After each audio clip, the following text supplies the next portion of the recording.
Speaker, ধন্যবাদ। সর্বকালের সর্বশ্রেষ্ঠ বাঙালি, মহান জাতির প্রতিষ্ঠাতা বঙ্গবন্ধু ভাষণ দিয়েছিলেন। সেই ভাষণে জীবিত হয়ে গোটা বাঙালি জাতি ঐক্যবদ্ধ হয়েছিল। আমার নির্বাচন লালপুর থেকে বিচ্ছিন্ন ছিল না।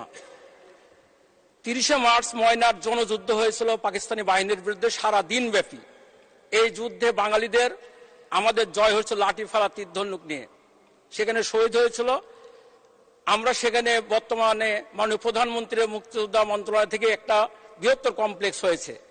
এইটার পরে নর্থবেঙ্গলের বোল্ডেজার ঈশ্বরদী এয়ারপোর্ট নষ্ট করার কারণে পাকিস্তানি বাহিনী জিজ্ঞাংস হয়ে যায় এবং ক্যাপ্টেন রাজাকে রাত্রে ধরার পরে পরের দিন প্রকাশ্য দিবালোকে তার মৃত্যুদণ্ড কার্যকর পাকিস্তানি বাহিনী।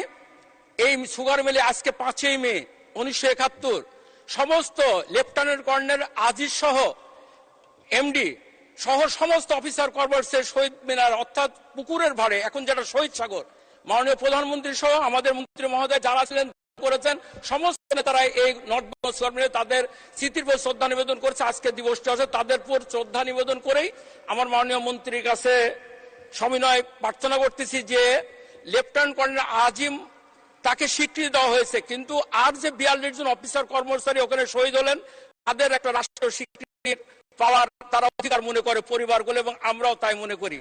একভাবে ময়নার যুদ্ধে যারা শহীদ হয়েছিল সারা দিন ব্যাপী তাদের জন্য স্মৃতিফলক করেছি, কিন্তু তারাও রাষ্ট্রীয় কোনো মর্যাদা পায়নি। এই ব্যাপারে মন্ত্রণালয়ের কোনো সিদ্ধান্ত আছে কিনা মাননীয় মন্ত্রী মহোদয়, আমার এটা জানার ইচ্ছা। ধন্যবাদ মাননীয় স্পিকার।